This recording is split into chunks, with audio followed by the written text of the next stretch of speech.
Carolyn. Follow your natural tendency at your peril.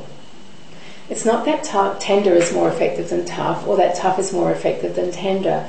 It's that some leaders automatically take a tough stance.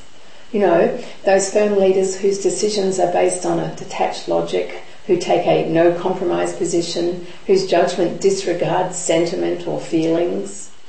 And other leaders automatically take a tender stance.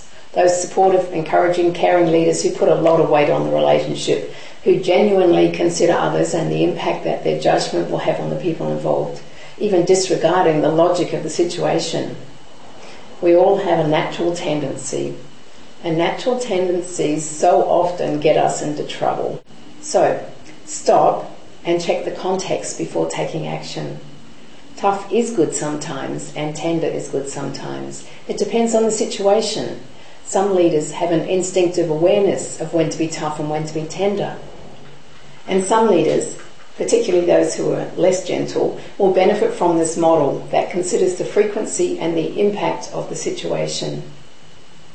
An infrequent incident that has a low impact definitely calls for a tender approach. On the other hand, a tougher stance is called for when an incident occurs frequently and has a high impact. So exactly which situations call for a tough stance? Maybe frequent breaches of safety, security and financial controls, or regularly ignoring company policy and receiving inappropriate gifts from suppliers. What situations call for a tender stance? Maybe coaching a team member to develop their skills in an area that's new to them, or a team member whose self-assurance has been shaky lately, or missing an important client meeting without warning because of a serious family illness. And less frequent or less impactful situations call for a blend of tough and tender, a balance of the two. Tough versus tender, it depends on the situation. By the way, it's not so much the words you use that determine whether your approach is perceived as being tough or tender.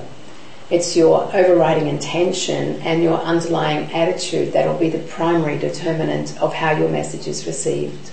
Leaders who are able to flex to the situation and be tough when tough-mindedness is best, and be tender when tender-heartedness is best, are the best. Which circumstances are you exposed to that would benefit from more of the opposite behaviour, the one that doesn't come as naturally for you? And what are the likely costs to you, the other person and your organisation of you not using that less natural behaviour? And the crucial question, what do you need to do to adopt the opposite, less natural behaviour in those circumstances? Your leadership call to action.